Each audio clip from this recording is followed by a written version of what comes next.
So you want more stable footage, you don't have the money for a fancy stabilizer, and your camera does not have IBIS. What should you do about that?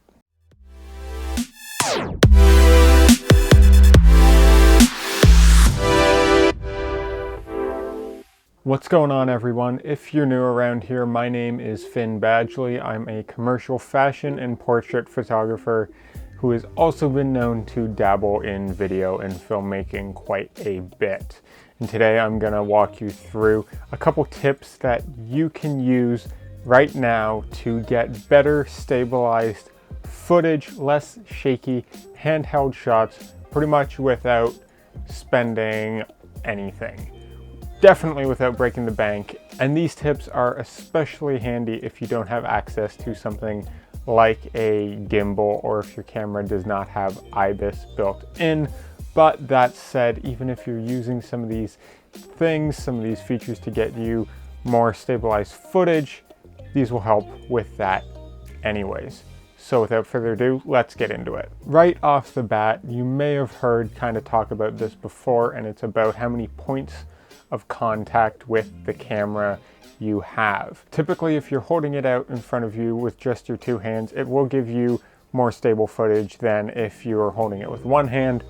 But if you added a third point of contact to that, that is when you're going to get into having a lot more stability there. This third point of contact can be using the camera strap around the back of your neck and holding it out tight in front of you and kind of pivoting off of your hips and off of your center of gravity when you're panning, when you're tilting, to give you a more stable shot. Or if you're using a mirrorless camera or a cinema camera that has a viewfinder and eyepiece in it, holding that up to your eye, actually holding it against your head, will give you that third point of contact and give you something to kind of, again, pivot with, tilt, pan, etc. Now, this is also something that can be used with a couple other tips that we're going to get into to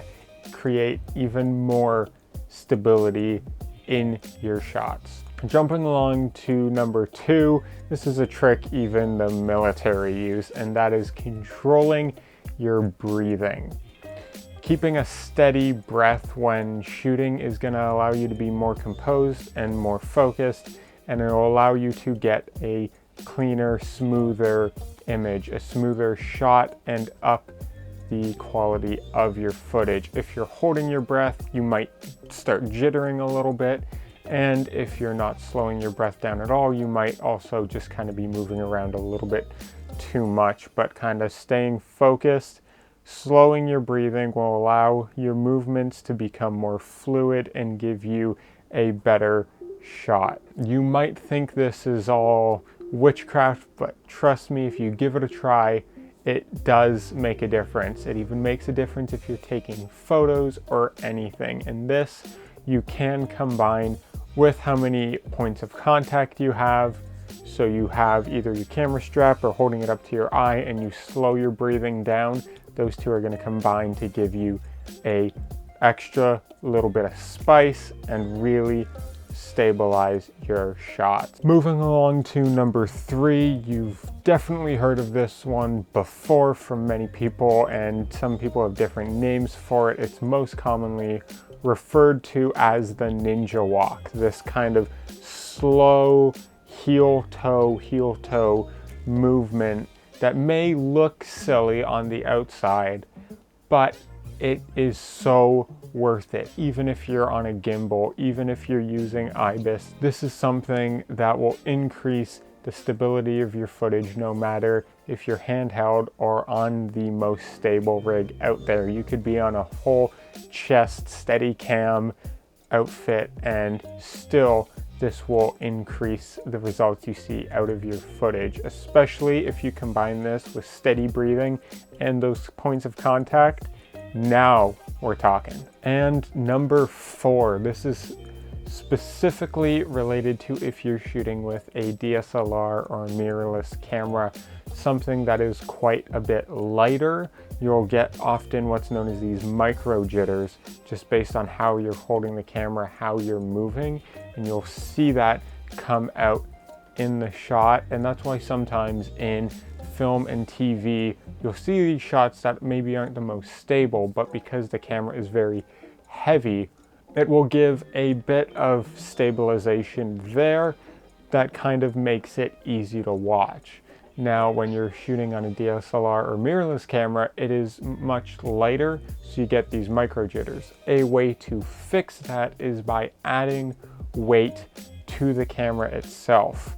There's a lot of ways you can do this. There are 1/4-20 thread weights that you can screw into the bottom of your camera, or you can also use something like a battery grip, or if you have a really heavy lens on your camera, just kind of kitting it out so that way there's more weight to it. This is why, especially with smaller cinema cameras like the Blackmagic Pocket Cinema Camera 4K or 6K, you see a lot of people really rigging these cameras out, not only for the added power supply, but also to give that extra weight.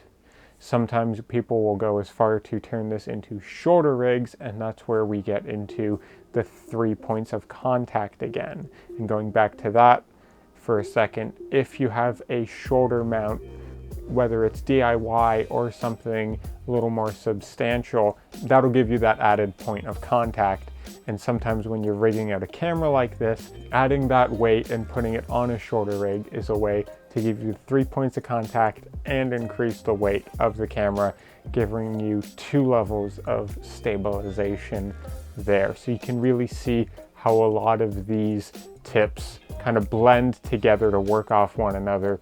And by the end of it, you have a really solid foundation of how to get some incredible handheld footage. Now there is one last one, and this doesn't necessarily work for all situations, but if you're getting some casual B-roll shots or anything of that variety, this is something that can definitely make a difference, and it is a reason why a lot of YouTube filmmakers and YouTubers will use this, and that is to shoot at a higher frame rate and then slow it down in post. So for example, if you were shooting in camera at 60 frames per second or 120p, when you go to edit that footage, you can slow it down to a 24 frames per second timeline, and then that'll slow it down by a fraction of a half or a quarter depending on your frame rate, or even higher depending on the camera that you're using. Then any movement that's in that shot, it becomes more subdued, more slow, and thus it is less jarring to the viewer. I've done it a ton of times. I know a bunch of different YouTubers have as well.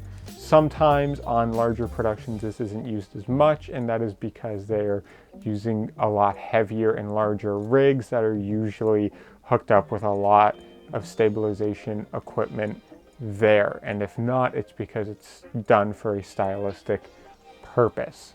So you can really see how taking all of these different tools, all of these different tricks, you can add them together, and then you will get some really incredible results out of it.